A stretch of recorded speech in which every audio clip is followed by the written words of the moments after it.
आज हम लोग यही चीज़ स्टडी करेंगे कि इनका जो हर दिन का अपना एक एक्सपीरियंस है, हर दिन का एक नया मैसेज है, 365 डेज यात्री जीवन के, है ना। तो उसमें जो कुछ इम्पोर्टेंट थिंग्स हैं, कुछ पॉइंट्स, उसको हम लोग आज डिस्कस करते हैं, है ना। कैसे क्या लिखते हैं। सबसे पहला चीज़ जो है, इन्होंने कहा है कि झुकना सीखो। हेलो सर, बी फोकस्ड ना। Why you are doing like that? I don't understand. Your mind is like a monkey, है ना। तो you have to stop it ना।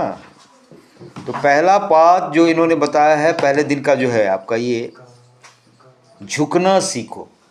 झुकना सीखो मतलब आपको जो है दूसरों से हमेशा जो है ऊंचे स्वर में ही नहीं बोलना है, ठीक है। अपने आचार विचार की प्रामाणिकता तुम्हें पता है। सौभाग्य और दुर्भाग्य तुम्हारा भला कौन बनाता है, आपको पता है। आपके आचार, आपके विचार, तुम्हें क्या करना है तुम्हें मालूम है, तुम्हें पता है। सौभाग्य से तुम्हारा भला होगा या दुर्भाग्य से भला होगा, तुम क्या चाहते हो। अच्छा और बुरा हासिल तो कर्मों का ही प्रतिफल है। वही बात कह रहे हैं, एक्शन इज इम्पॉर्टेंट। जैसा आप कर्म करोगे उसी तरह का फल। अच्छा बुरा जो है सो कोई ज़मीन से नहीं निकल आती है और आसमान से नहीं गिर पड़ता है, आपके कर्मों का ही प्रभाव है, अच्छा और बुरा। देर सवेर पता चल जाता है कर्मों का जो भी अंतर है। जैसा कर्म करेंगे उसमें क्या अंतर है वो आपको पता चल जाएगा। समय निकालो और देखो तुमने जो भी किया है। इसलिए आपको ऑब्जर्व करना चाहिए, आपको ये टाइम निकाल के ऑब्जर्व करना चाहिए कि आज आपने क्या क्या किया, अच्छा किया या बुरा किया, क्योंकि अंतर पता चल जाएगा आपको, आप ऑब्जर्व करोगे तो। दिन भर के कार्यकलापों पर ध्यान और चिंतन डालो। उचित और न्याय संगत पर रहे तुम्हारी नज़र निरंतर। मतलब उचित क्या है और लॉजिकल क्या है, ट्रू क्या है, न्याय संगत क्या है, इस पर आपको ध्यान रहनी चाहिए। नहीं मिलेगी कभी निराशा प्रकृति, पृथ्वी और अंबर से। अगर आप उचित के पक्ष में रहोगे, न्याय के पक्ष में रहोगे, तो कभी भी आपको डिसअपॉइंटमेंट नहीं मिलेगा, निराशा नहीं मिलेगी। आप चाहे प्रकृति में रहो, चाहे पृथ्वी में रहो या अंबर, कहीं तीनों जगह से आपको हमेशा जो है आशा ही मिलेगा, निराशा नहीं मिलेगा, अगर आप उचित और न्याय के पक्ष में रहोगे, ठीक है। दूसरा पॉइंट इन्होंने बताया परोपकार और दीर्घायु। परोपकार का मतलब क्या होता है, दूसरे का भला करना। दीर्घायु, दीर्घायु का मतलब लंबी आयु। लंबी आयु आपको कैसे मिलेगी, तो पहला पॉइंट इन्होंने कहा कि परोपकारी दीर्घायु होते हैं। जो दूसरे का उपकार करते हैं, दूसरे का भला करते हैं, उनकी आयु ऑटोमेटिक बढ़ जाती है। पृथ्वी और आकाश परोपकारी का कल्याण करते हैं। ये जो पृथ्वी है या आकाश है उसी का कल्याण करेंगे। किसका? जो परोपकारी होगा। अब देख लो, पृथ्वी कभी मरता है क्या? आकाश कभी मरती है नहीं ना। क्यों? क्योंकि इनका आयु जो है सबसे ज़्यादा है, सर्वाधिक। किस लिए ज़्यादा है? क्योंकि पृथ्वी भी लोगों को रहने के लिए जगह देती है, परोपकार कर रही है। आकाश भी आपको ऊपर से जल बरसाती है, आपको आकाश के द्वारा ही सूर्य की भी प्राप्ति होती है, तो आकाश भी परोपकार कर रहा है। इसीलिए जो परोपकार करते हैं उनकी आयु ज़्यादा होती है, ये कोरिलेशन है। बात समझ गए? परोपकारी लोगों की आयु ज़्यादा होगी। दीर्घायु बनना है तो ज़्यादा से ज़्यादा परोपकार कीजिए, दूसरे का उपकार कीजिए। एग्जाम्पल इन्होंने दिया, जैसे पृथ्वी को देख लीजिए, आकाश को देख लीजिए, इनका नेचर परोपकारी है। इसीलिए महात्माओं की भी आयु लंबी होती है, जो सेजेज हैं। अभी के यहाँ अभी कितना, अभी वो मैडम एक आई थी, कौन सी मैडम, कल गुरुजी बता रहे थे कि 70 years, see 70 year olds and how active she is. 70 साल की हैं वो, कैसे एक्टिव है। कल भी उन्होंने एप्पल जूस बनाया था परसों, और खुद से वो टॉयलेट साफ कर रही थी वहाँ पे, वो भी मैंने देखा, है ना। आई है ना एक बाहर से, क्या नाम है उनका, हाँ जो भी है। तो she is 70 year old. Why she is 70 year old? अभी तो इंडिया में 50-55 तक, 60 तक जाते जाते आदमी का डेथ हो जाता है। लाइफ एक्सपेक्टेंसी जो है इंडिया में कितनी है, अब देख लो, 50 से 55, इसी में आदमी को मर जाना, एवरेज निकाला गया है। बात समझ रहे हैं? क्यों? तो वही बात करें, आप उधर से जितना लोग आए थे आपके पिलग्रिमेज लोग, कोई 84 ईयर, कोई 72 ईयर, कोई आए थे ना अभी, एक महिला थी उसमें 84 ईयर की, जो उस दिन आई थी, वो गुरु जी बताए थे कि सी इज 84 ईयर ओल्ड। आप सोच लीजिए। तो ये लोग जो परोपकारी होते हैं ना, उनकी आयु ज़्यादा होती है। जो दूसरों का भला करने का सोचते हैं उनकी आयु ज़्यादा होती है। महात्माओं की आयु लंबी होती है। आपकी भी आयु लंबू होगी, क्योंकि आप भी मौक बनोगे, है ना। समस्त सद्गुणों का स्वामी होना आसान नहीं है। ऐसा नहीं है कि आपके अंदर सारे भर्चू आ जाए, सारे गुण आ जाए, सब कुछ, सब गुण आप ही में हो, घंटी भी आप ही बजाएं और क्लास में पढ़ाई भी आप ही कर दें। ऐसा नहीं हो सकता, है ना। तनिक विचार करो, ठीक है। आपके जो आचरण है उसके कई 100 रूप हैं, 300 रूप हैं, अथवा सम्मानीय व्यवहार के 3000 प्रकार हैं। आप किसी के साथ कैसे बिहेव करोगे, इसके भी 3000 प्रकार हैं अच्छा व्यवहार करने का। अब ये 3000 व्यवहार में अगर एक परोपकार जो है, आप देखोगे ये 3000 व्यवहार जो हैं अच्छे तरह से किसी के साथ ट्रीट करने का, उस सब में परोपकार उपस्थित है। परोपकार की भावना सब में है। जितने भी 3000 प्रकार बता रहे हैं ये कि सम्माननीय व्यवहार है, मतलब रिस्पेक्टेबल बिहेवियर, तो उसमें कह रहा है कि सब में परोपकार जरूर है। सारे बिहेवियर में परोपकार जरूर है। किसी एक को भी संपूर्ण रूप से व्यवहार में लाने से भी दीर्घायु का आनंद मिल सकता है। ठीक है, आप अगर परोपकारी बनोगे तो आपको लॉन्ग एज मिलेगा, लंबा दिन जियोगे आप। इसे मानते हुए मैंने विश्व में जीवन की हर पहलू को देखा है। जो भद्र, दयालु, सहनशील, ईमानदार या सच्चा है, वो अपनी भद्रता, दया भावना, सहनशीलता, ईमानदारी और सच्चाई की खातिर दीर्घ जीवन का आनंद पाता है। ये कह रहे हैं कि ये मेरा अनुभव है, मैंने देखा है कि जो लोग काइंड होते हैं, सहनशील होते हैं, मतलब दूसरों को बर्दाश्त कर सकते हैं, ईमानदार होते हैं, सच्चा ज़िंदगी जीते हैं और बहुत ही जेंटल रहते हैं, वो लोग ज़्यादा दिनों तक जीते हैं। एकदम 100% सही बात है, इसमें कोई दो मत नहीं। हमारे फादर जो है 94 ईयर की एज में मरे। हेलो, क्या है ये? नहीं, what you want to show? खड़ा, stand up. No, what is this? आप बताओ मेरे को, आप कितने बड़े हो गए? कितने बड़े हो गए? एज बताओ अपना। 14 सर। और अभी आपके अंदर ये activity, I don't understand this thing. आपके अंदर आप फेंक रहे हो बच्चों की तरह। क्या है ये भाई? इतना दिन से इस गुरुकुल में रह रहे हो, एफजीएस में रह रहे हो, ये चीज़ तो अब तक आ जानी चाहिए थी आप लोगों में कि सुनना है। मेडिटेशन करते हो तुम लोग, और अभी हम बता रहे हैं, आप लोग जो है सो इधर से थ्रो कर रहे हैं, उधर से थ्रो कर रहे हैं। क्या है ये? मतलब क्या दिखाना चाहते हो आप? अटेंशन चाहते हो कि सर इस बहाने हमको उठाएंगे और हमसे बात करेंगे, है ना। जैसे बच्चा जो है, बच्चा को जब कोई काम करवाना होता है रोना शुरू कर देता है, करता है ना। रोता क्यों है? आप अपनी मदर का अटेंशन लेने के लिए कि मेरी तरफ ध्यान दे, है ना। तो इसीलिए आप अब बड़े हो रहे हैं, बच्चे नहीं हैं। बैठ जाइए। बड़े हो रहे हैं, और बड़े हो रहे हैं तो बड़ा वाला गुण भी होना चाहिए, है ना। और बड़ों के एक गुण में ये आता है कि जब कोई चीज़ आप सुन रहे हैं तो ध्यान से सुने, उस समय आप फोकस्ड रहें, ठीक है। तब आपको लोग कहेंगे कि समझदार आदमी है, तब आपको लोग मैच्योर समझेंगे। और मैच्योरिटी की वैल्यू होती है, जो मैच्योर लोग हैं उनका इम्पोर्टेंस होता है ना। इमेच्योर को कोई नहीं पूछता, बोलता है अरे यार ये तो ऐसे ही है। आप जहाँ भी जाओगे उसकी वैल्यू है। जो रिस्पॉन्सिबल है, जो जिम्मेवार है, गंभीर है, उसकी वैल्यू होती है। इसीलिए वो चीज़ लाओ अपने अंदर, है ना। तो ये बात मैं कह रहा था कि ये पक्की बात है। ये मैंने अपने घर में भी देखा है। मेरे पिताजी भी जो है उनका 94 ईयर ओल्ड्स में डेथ हुआ। उनकी कुंडली में क्या लिखा हुआ? तो कुंडली में लिखा हुआ था 71, है ना, कि 71 ईयर में उनकी डेथ हो जाएगी। बार बार बोलते थे हमारी कुंडली में लिखा, लेकिन उसमें एक लाइन ये भी बोलते थे वो, इसमें लिखा हुआ है 71 ईयर, लेकिन ये बढ़ सकता है, ये घट सकता है। कैसे? तो आपके अच्छे कर्मों की वजह से ये 71, 91 भी हो सकता है। बात समझ रहे हो? उसमें भी ये बात लिखा हुआ था। कुंडली वाला जो कुंडली बनाया उन्होंने भी ये बात लिखा। क्या कर रहा है भाई? Where is your hand? Put your hand on table. तुम हाथ को ऐसे कर रहे हो यार, I don't understand this thing. पीछे बिठाऊंगा इसको मैं, लग ही नहीं रहा यार। He is not looking like a student. ठीक है, आपकी एक्टिविटी लगनी चाहिए ना भाई कि आप मॉन्क हो। Your activity should look like ना दैट। अब कहते सब फॉरनर, सब जितने लोग पिलग्रिमेज जाएंगे इसके साथ अगर भेज दोगे तो भाग जाएंगे सब, कहेंगे ये कौन सा गुरु जी आ गए, ये तो अपने हेरिटेज डुलते रहते हैं, तो मेरे को क्या शांत करेंगे ये। आपको देख के वो इंस्पायर होंगे ना, आपकी क्वालिटी देख, आपके साथ फोटो खिंचाना क्यों चाहते हैं, why they are interested for that thing. Guru ji के साथ फोटो खिंचाते हैं क्यों?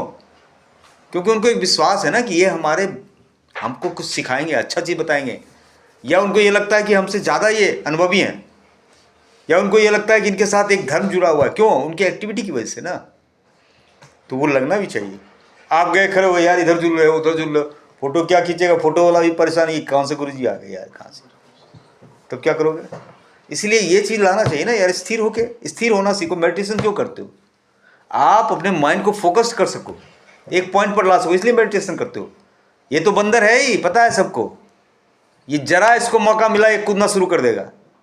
4 बजे नहीं देखते हो कैसे भागते हो आप लोग, ऐसे लगता है जैसे तूफान आ गया, कोई साइकिल ले रहा है, कोई छड़ी ले रहा है, कोई कुछ ले रहा है। अरे यार घंटी बजी नहीं कि बस है, जैसे कितना देर से रोक के रखा हुआ था उस तूफान को, भागे जा रहे हैं यार। आया उधर से जिग में दौड़ता हुआ मेरे से ही टकरा गया, मेरे से ही टकरा गया वो। इसलिए डोंट रन, भागना नहीं है, भागोगे तो ऊपर भी जल्दी भाग जाओगे, है ना। इसीलिए आप सबसे पहला चीज अपने आप को रोकना। जिसने अपने माइंड को रोक लिया ना, माइंड को जिसने कंट्रोल कर लिया, बस ही इज द विनर। ठीक है, और वो आपके सौम्यता में झलकनी चाहिए। अब महात्मा बुद्ध चले जा रहे हैं और अंगुलीमाल पीछे पड़ा हुआ है, फिर भी उनकी सौम्यता में कोई अंतर नहीं है, वो एकदम पीसफुली मूव कर रहे हैं। वो कह रहा है ठहर जा ठहर जा, वो चले जा रहे हैं, उनको कोई फर्क नहीं पड़ता। ये नहीं डर लग रहा है कि उंगली माल है, उंगली काट लेगा, ये भी डर नहीं लग रहा है। जब बहुत बार बोला उंगली माल ने कि ठहर जा, मेरे को नहीं जानता तुम, मैं इतना बड़ा डाकू हूँ, ये कर लूँगा वो कर लूँगा, फिर वो रुके वहाँ पर। कहते हैं मैं तो ठहर गया, तू कब ठहरेगा ये बता।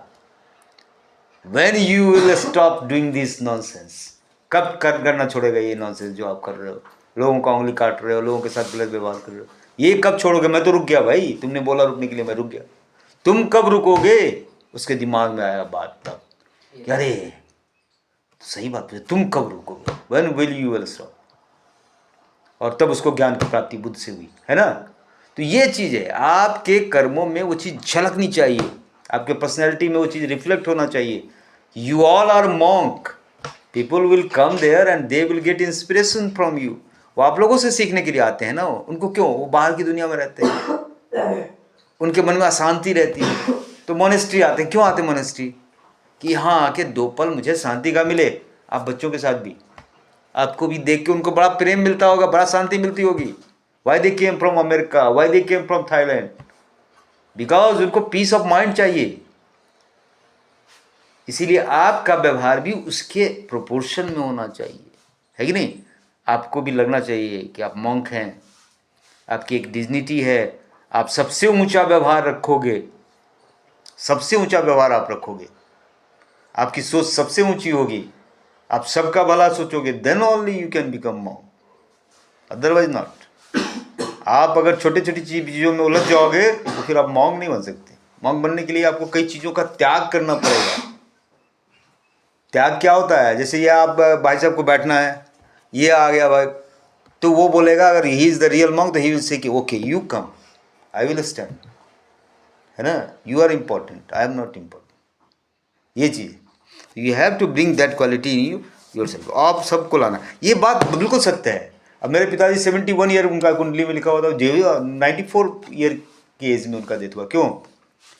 क्योंकि ही बीइंग वेरी ऑनेस्ट पर्सन, वो जिस पोस्ट पर थे उस पोस्ट पर बहुत ज़्यादा अगर चाहते पैसे कमा सकते थे। डिस्ट्रिक्ट ऑडिट ऑफिसर थे। डिस्ट्रिक्ट ऑडिट ऑफिसर मतलब वो क्या करता है, आपको पकड़ेगा। गवर्नमेंट ऑफिसर थे वो कि भाई आप गलत काम तो नहीं कर रहे हो, ऑडिट होगा आपका। आप जैसे कोई ऑर्गेनाइजेशन है, किसी कोई डिपार्टमेंट, तो ऑडिट होगा, सही क्या है गलत क्या है। अब ऐसे ऐसे केस उन्होंने पकड़े जिसमें दूसरा आदमी कहेगा कि भैया आप ले लो। एक कोऑपरेटिव बैंक था, कोऑपरेटिव बैंक ने घोटाला किया करोड़ों का। अब ये इन्होंने पकड़ लिया, ऑडिट करते थे वो। अब वो आदमी हाथ जोड़े खड़ा, सर आप मेरे से ले लो, 10 लाख 15 लाख, ठीक है, बट गेट मी फ्री। आप जो है ले लो मेरे से पैसे, मुझे छोड़ दो, मत रिपोर्ट करो। वो आदमी 25 लाख रुपए देने के लिए तैयार कि सर जी रखिए, आप कलम चला दो बढ़िया कि ठीक ठाक है सब, है ना। इन्होंने बात नहीं मानी, इन्होंने कहा कि नहीं ऐसा नहीं हो सकता, ऐसा मैं नहीं कर सकता। फिर उसने धमकी भी दी कि अगर आप ऐसा नहीं करोगे तो आपको बच्चे को उठा कर ले जाएंगे। हम लोग छोटे छोटे बच्चे थे उस समय, डर भी लग रहा था कि अरे यार ये किडनैप करवा देगा, क्रिमिनल आदमी है ना। फिर भी उन्होंने कहा कि नहीं, मैं तो गलत चीज़ नहीं कर सकता, मुझे जो काम सरकार की तरफ से मिला है मैं करूँगा। और उन्होंने उसको जेल दिलवा दिया। वो 91 करोड़ रुपए का कोऑपरेटिव घोटाला था, है ना।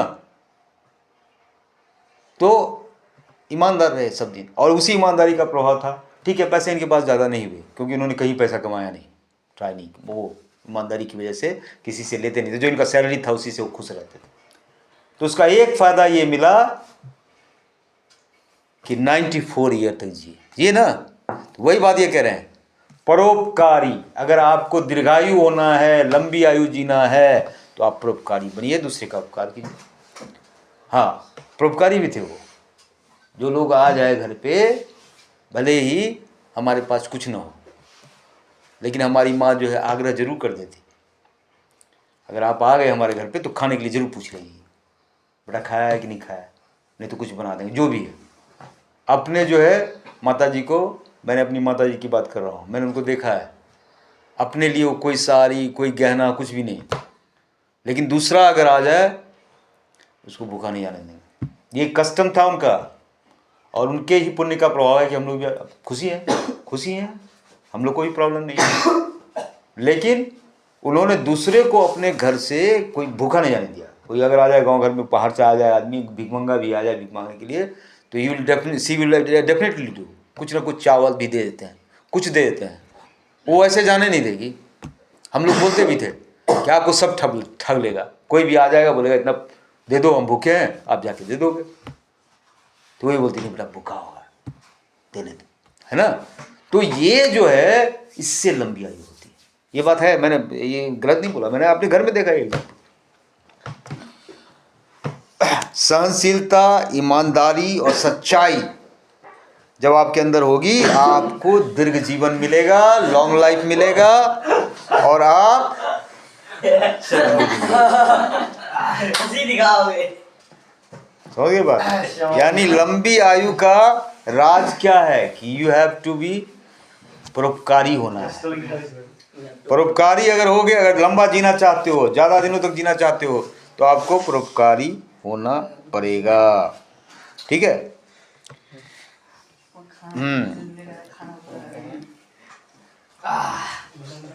ठीक।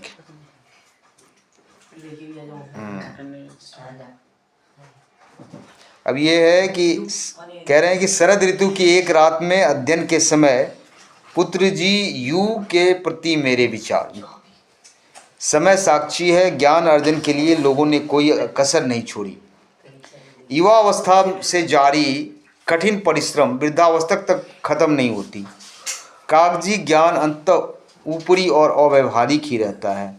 ज्ञान को पूर्ण रूपेण व्यवहार बनाने के लिए स्वयं अनुभव करना पड़ता है। कहता है कि ये जो कागजी ज्ञान है, जो नॉलेज आप लोग एक्वायर करते हो टीचर के द्वारा, वो 100% नहीं है व्यवहारिक, जब तक प्रैक्टिकली उस चीज़ को नहीं करोगे। टीचर बार बार बोल रहा है ठीक से बैठो, ठीक से बैठो, अरे भाई उसका कोई मतलब नहीं है।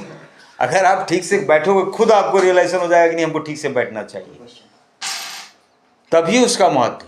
आप लोग का अभी मैं पढ़ा रहा था किसी क्लास में कि भाई बताया गया ऐसे कि 10 साल जो है आपको सीखना है, 10 साल क्या करना है, विचरण करना है। वो लिखा हुआ ना, सर्वत्र विचरण। 10 साल घूमना है। अभी आप लोग का 10 ईयर सीखने का है, और 10 ईयर के उसके बाद जो है उसको एक्सपीरियंस करना है। 10 साल घूमना है, एक्सपीरियंस। आप यहाँ जाते हो, वहाँ जाते हो, सिर्फ अनुभव के लिए। क्या है ज़िंदगी? उसके बाद 10 साल उसको प्रैक्टिकलिटी में लगाओ। 30 साल ऐसे हो गए। 40वां साल जो है आप उसका जो है यूज करो, एप्लीकेशन करो, कुछ करो भाई, मॉनेस्ट्री के लिए कुछ करें हम, आपके दिमाग में आए इसको बढ़ाएं, इसको डेवलप करें, जैसे इन गुरुजी के दिमाग में आया, अब कितने यूनिवर्सिटी बना दी इन्होंने, है ना। तो ये चीज़ ये कह रहे हैं कि भाई प्रैक्टिकलिटी जो है बहुत इम्पॉर्टेंट है ना, है हाँ। जीने की कला की बात कर रहे हैं, जीने की कला क्या है? उसके लिए इस दुनिया में कुछ भी बुरा नहीं है, सब अच्छा है, ठीक है। आप जो आदमी रियल में जी रहा है, लाइफ को पूरा एंजॉय कर रहा है, कैसे एंजॉय कर रहा है कि वो ये मान के चल रहा है कि भैया सब अच्छा है। क्यों? Nothing is permanent, nothing is permanent. तो क्यों टेंशन करें? टेंशन भी परमानेंट नहीं है, टेंशन भी परमानेंट नहीं है, ये दिन भी बीत जाएंगे, है ना। आप ऐसे सोचो, कोई टेंशन भी आ गया तो टेंशन को भी जाना है, क्यों? क्योंकि नथिंग इज परमानेंट। तो फिर क्यों टेंशन करना है यार, जब इसको जाना ही है। भैया 2 दिन के लिए आए, 3 दिन के लिए आए, हो सकता है 5 दिन के लिए आ जाए, लेकिन अल्टीमेटली उनको जाना पड़ेगा, क्योंकि कुछ भी चीज़। तो जो रियल में लाइफ को एंजॉय करता है, उसके लिए दुनिया में कुछ भी बुरा नहीं है, सब अच्छा है, ऑल इज वेल। उसके लिए कुछ भी बुरा नहीं है, छोटा होटल ठीक, इकोनॉमी वर्ग ठीक, जहाँ ठहरना है वहाँ ठीक, फटा कालीन ठीक, मैला तौलिया ठीक, गोभी अच्छा है, गाजर भी ठीक है, चलते रहना ही अच्छा है, सब में कुछ खास बात है और सब कुछ बहुत अच्छा है। कितना बढ़िया बात कहा है ना। अभी आपके गुरुजी हैं, आप ही के स्कूल के गुरुजी, कभी जाते यहाँ से हांगकांग, ठीक है, तो 5 स्टार होटल में भी ठहर लेते, और कभी आसाम गए कैंप में तो बता रहे थे, क्या बता रहे थे कि छोटा सा ये था, वहाँ पे टॉयलेट के लिए भी नहीं था व्यवस्था, वहाँ भी रुके कि नहीं रुके, क्योंकि वो भी अच्छा है, वो भी अच्छा है। इस तरह की फीलिंग जब आपको हो जाएगी, then only you can enjoy the life, तभी आपको जिंदगी अच्छा लगेगा। हर चीज़ को एंजॉय करो, आपको जो सुख आए तो सुख को एंजॉय करो। अभी आपका इधर पार्टी हुआ तो उस पार्टी को उसी हिसाब से एंजॉय करो, और जब पार्टी नहीं, 2 दिन मान लो फास्ट पे भी रहना पड़ेगा, तो उस फास्टनेस को भी एंजॉय करो, then only you can be real enjoy. आपको रियल एंजॉय का मतलब है, जैसे इन्होंने कहा कि गाजर भी ठीक है, गोभी भी अच्छा है, चलते रहना ही अच्छा है, सब में कुछ खास बात है और सब में कुछ बहुत अच्छा है। यानी ये मान के चलो कि हर किसी में कुछ ना कुछ खास है। जैसे आप में खास क्या है कि वाह वाह कर रहे हैं,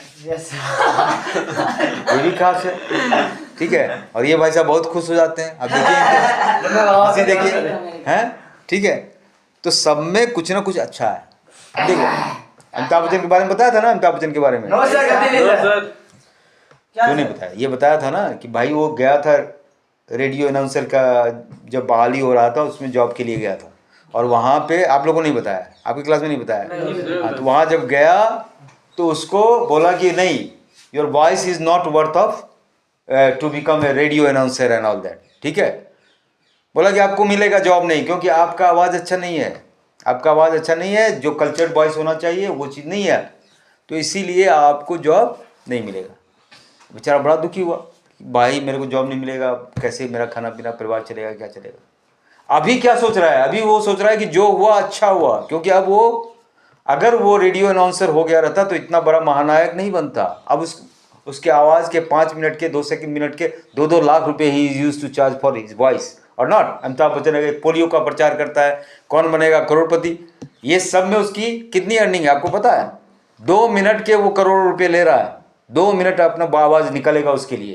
तो जो होता है अच्छा होता है। एट दैट टाइम अगर उसका सिलेक्शन हो गया रहता उसमें, तो फिर वो एक मामूली रेडियो जॉकी बन के रह गया रहता, हो रहा था, है ना। आज के डेट में वो महानायक है। तो इसीलिए जो होता है अच्छा होता है, ये मान के चलिए। उस समय उसको आवाज़ के लिए छांट दिया गया कि आपका आवाज़ बहुत बुरा है, ये नहीं चलेगा, ये रेडियो जॉकी आप नहीं बन सकते। और उसी आवाज़ से वो आज करोड़ों रुपये अर्न कर रहा है ना। तो इसीलिए जो भी होता है अच्छा ही होता है। अगर ये एटीट्यूड आप रखोगे तो दिस इज ए बढ़िया दृष्टिकोण, मतलब अच्छा तरीका है ये देखने का। मैं आध्यात्मिकता मानसिकता की बात नहीं कर रहा, मगर जीवन की ऐसी छोटी छोटी बातों के बीच में क्या ऐसा दृष्टिकोण रखना कलात्मकता और सुरुचिपूर्ण होने का संकेत नहीं देता। कह रहे हैं कि ये बड़ा अच्छी बात है। मैं नहीं कह रहा कि ये महानता या आध्यात्मिक मानसिकता, ऐसा नहीं है, लेकिन छोटी छोटी बातों में अगर आप ऐसा दृष्टिकोण लेके रखते हो तो आपकी ज़िंदगी आसान हो जाएगी। आप इतना टेंशन में नहीं आओगे कि अरे यार गोभी बनाया क्या खाएंगे। नहीं, आप अगर ये एटीट्यूड रखोगे, चल भाई आज 5 स्टार में भी खाया, आज यहाँ पर जो है गोभी भी खा लेता हूँ, क्या दिक्कत है। तो फिर आपको परेशानी नहीं होगी, मतलब आप अपने परेशानी से मुक्त हो जाओगे। आपकी थिंकिंग जो अगर उस तरह की रहेगी तो, और अगर उस तरह की थिंकिंग रहे अरे यार मैं तो 5 स्टार में खाने वाला आदमी हूँ, क्या यार क्या खिला दिया क्या अपना, रहो फिर टेंशन में। You can't be happy. Happy होना है तो आपको ये छोटा छोटा चीज़ पर, ये जो है ना, यही चीज़ आर्टिस्टिक करें कलात्मकता है, ये आपका सुरुचिपूर्ण होने का संकेत है कि आप एकदम कॉनोजियोर हो, यू कैन एक्सेप्ट एवरीथिंग। आपकी पर्सनैलिटी में 4 चांद लग जाते हैं। आप एक तरह के नहीं जिंदगी जी रहे हो भाई, जो भी मिलेगा हम उसको स्वीकार कर लेंगे, खुशियाँ वहाँ आएंगी। अगर आप ये नेति नेति का एटीट्यूड रखोगे, नहीं ये हमको नहीं चाहिए, ये हमको नहीं चाहिए, अरे भाई तो कुछ चाहिए नहीं तेरे को, जाओ फिर रोते रह। रोने वाला जो है हमेशा रोता रहता है, रोने वाला नहीं होता बड़ा। अब मोदी जी सब जगह रो ही रहा है कि हमको कांग्रेस वाला इतना गाली देता है, हमको ये देता है वो देता है, उसको कभी शांति नहीं है ना। जो हंसने वाला उसके साथ सब हंसते हैं, रोने वाला के साथ कोई नहीं रोता। If you laugh people will laugh with you, and if you weep कोई नहीं है, सब अलग हो जाएगा, रोने दो इसको। तो हंसें क्यों नहीं कि हमारे साथ दुनिया भी हंसेगी। तो ये अगर आपके अंदर एटीट्यूड है, वही बात ये भी कह रहे हैं, किसी को ऐसा महसूस होगा कि वह कठिनाइयों से जूझ रहा है, किंतु मेरा मानना है कि वह जीवन का आनंद ले रहा है। ये कह रहा है कि ऐसा लगेगा कि मान लीजिए हम 5 स्टार होटल में खा रहे हैं, खाए हुए हैं, और अभी हमको छोटा सा प्लेट में दिया जा रहा है खाना, तो लगेगा कि अरे ये क्या हो रहा है, नहीं कठिनाई हो जाएगी उसको, है ना। लेकिन ये गुरुजी कह रहे हैं, हमारे गुरुजी ये कह रहे हैं कि भाई मैं तो ये मानता हूँ कि ये जीवन का आनंद लेना हुआ, है ना। छोटी छोटी बातों को फील करना, महसूस करना, ये जीवन का रियल आनंद है ना। आप अकेले, अब किसी दिन मेरा जो है सो बस छूट जाता है या गाड़ी छूट जाती है, मैं पैदल आता हूँ ना, तो पैदल आता हूँ। अब ये उसमें सोचूं कि अरे यार ये 4 किलोमीटर जाना पड़ेगा, इतना दूर है, कहाँ फंस गया यार, सवेरे आता तो गाड़ी भी मिल जाती। भाई सोचते रहो तो पागल हो जाओगे, है ना। मैंने उसको ऐसे लिया, कैसे, वाह ये तो गोल्डन अपॉर्चुनिटी है, चलो भाई एक मौका मिला है प्रकृति से बात करने का, अपने आप से बात करने का। अकेले चलते हुए आदमी बहुत कुछ सोचता है, ये तो रेयर अपॉर्चुनिटी है। आपको अपने आप से, आप देखो कभी कभी देखो, आपको अपने आप से बात करने का मौका मिलता है, नहीं मिलता है। जब भी जो मौका मिला तो इससे बतियाने लगोगे, हेलो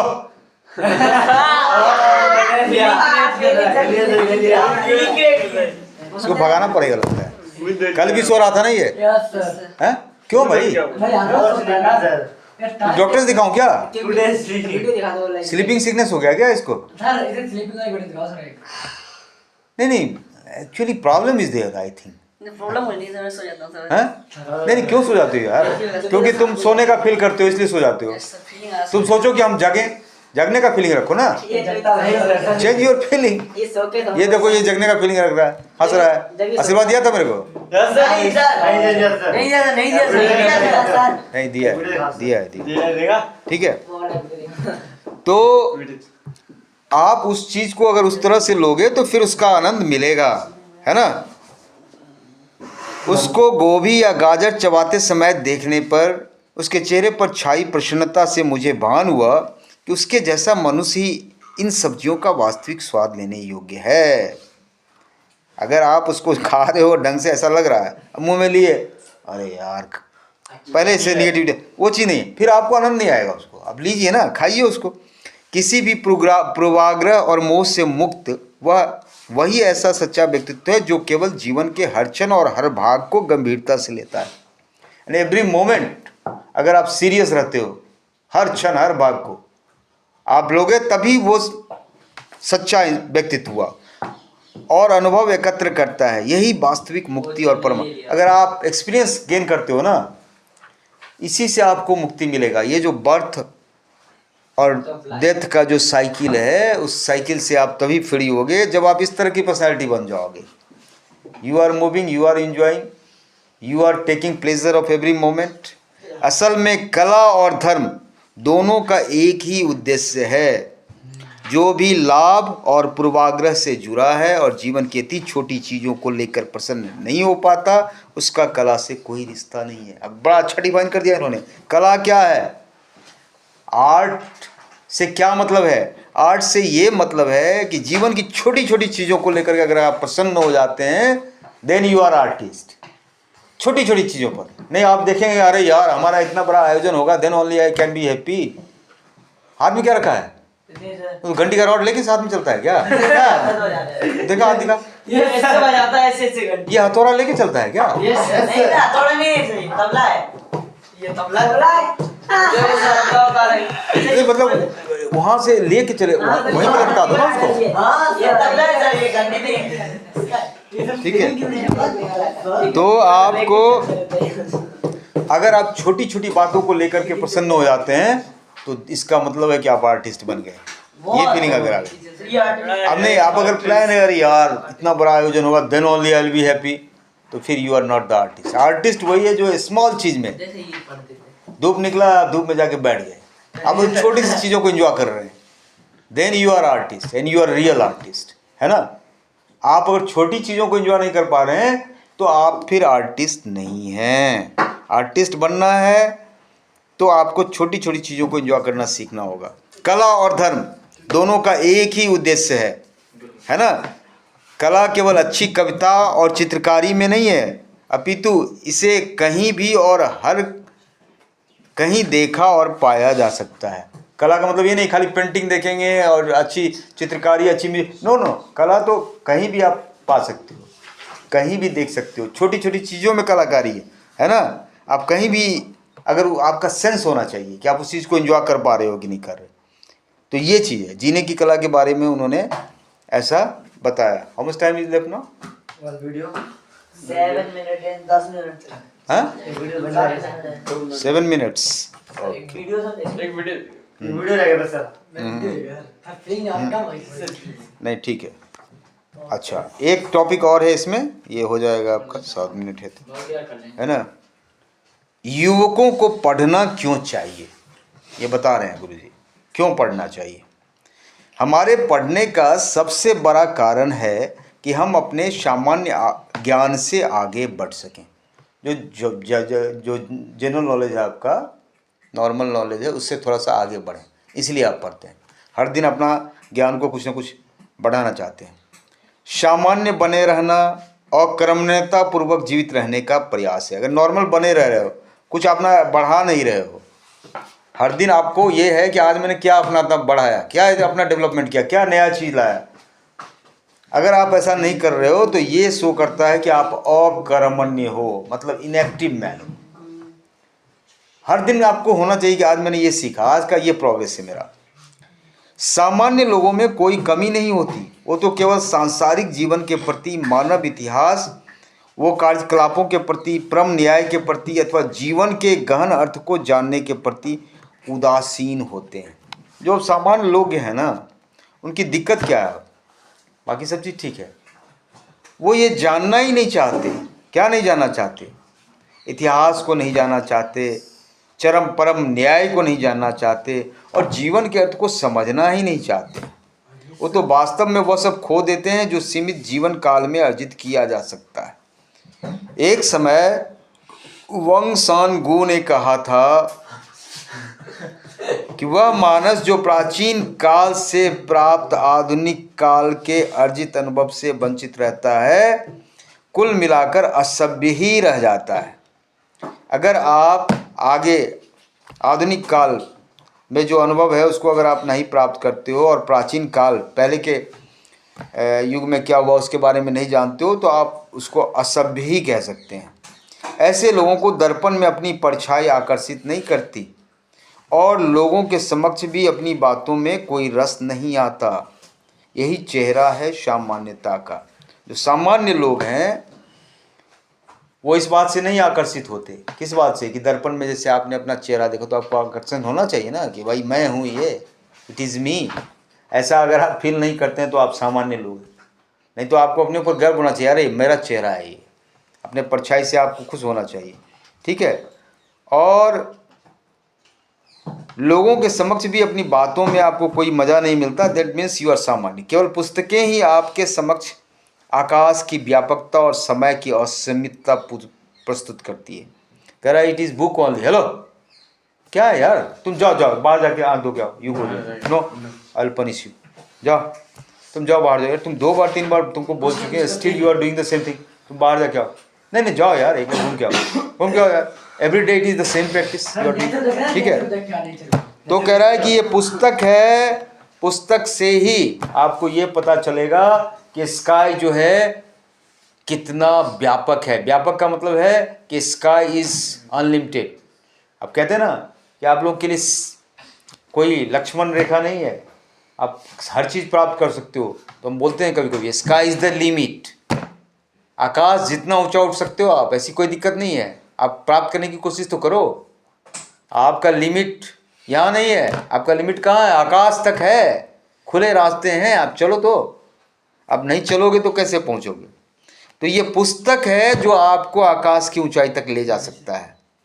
केवल पुस्तकें ही आपको पुण्य आत्माओं द्वारा पहले से आपको भेजे गए संकेतों की दिशा दिखा सकता है। केवल पुस्तकें ही आपको अज्ञानता और असभ्यता के विपरीत गहन ज्ञान का भंडार प्रस्तुत कर सकती है। पुस्तक से ही आप सीखोगे, आपकी असभ्यता नहीं खत्म होगी, आपकी अज्ञानता खत्म होगी। केवल पढ़ाई करना ऐसा काम है जो 5 फुट के अदने से इंसान को अनंत काल और असीमित दूरियों को कुछ ही दशकों में समझकर पार कर जाने या जान लेने में सक्षम बनाता है। कह रहे हैं गुरुजी कि ये पढ़ाई एक ऐसा चीज़ है जिसकी वजह से आदमी क्या है, छोटा छोटा इंसान है, 5 फुट का 6 फुट का, ये है ना, है ये इंसान जो है आगे की बहुत सारी बातों को समझ लेता है। अनंत काल और असीमित दूरी, ऐसी दूरियों को कुछ ही क्षणों में पार कर लेता है। कैसे? Due to education. यानी शिक्षा एक ऐसी चीज़ है, इतनी पावरफुल चीज़ है कि आपको लॉन्ग डिस्टेंस मिनट में कवर अप करा देगा एजुकेशन से, है ना। तो ये इसलिए एजुकेशन बहुत इम्पोर्टेंट है, और इसीलिए गुरुजी ने आप लोगों के लिए FGS यहाँ बनाया, कई यूनिवर्सिटी में। उनका मानना था ये बात, खुद तो उतना पढ़े लिखे नहीं थे, उन्होंने प्रैक्टिकल नॉलेज एक्वायर किया। खुद आप देखोगे वहाँ पे मैंने पढ़ा कि उनका प्रॉपर तरह से एजुकेशन नहीं हो पाया जैसे आप लोग का हो रहा है एजुकेशन। उन्होंने प्रैक्टिकली सारे नॉलेज प्राप्त किए, लेकिन वो एजुकेशन के महत्व को समझते थे, इसीलिए उन्होंने जगह जगह जहाँ भी उनको मौका मिला मोनेस्ट्री में स्कूल खोले, कॉलेज खोले, यूनिवर्सिटी खोला। क्या पर्पस है? क्योंकि जान रहे हैं कि शिक्षा का कितना महत्व है। तो जिस आदमी को खुद शिक्षा नहीं मिला वही आदमी शिक्षा के महत्व को समझ सकेगा। क्यों? क्योंकि उसको पता है कि शिक्षा नहीं होने की वजह से हमको कितना लॉस हो रहा है, कितने अदर बेनिफिट्स हो सकते थे, और इस चीज़ को उन्होंने समझा। और आप पढ़िए वहाँ पर बड़े बड़े पोस्टर जो आपने लगाए हैं सिर्फ लगाने के लिए है कि you people have gone through that poster और नॉट। क्या लिखा हुआ पढ़ा है किसी ने? किसमें इसमें से किसी ने भी एक ने भी पढ़ा है? एक भी पोस्टर क्या लिखा हुआ है बताओ मेरे को। Yes you tell me, musical math बताओ, खराब बताओ, एक भी पोस्टर का बात बताओ क्या लिखा हुआ है आप ही के क्लास के सामने जो पोस्टर उस पर क्या लिखा हुआ है? एक ने जो बोला था सर, हाँ क्या बोला कि जो मतलब मैं काम कर रहा था ना, हाँ तो जो मेरा सॉक्स है ना सर, वो फट जाता था सर। अच्छा।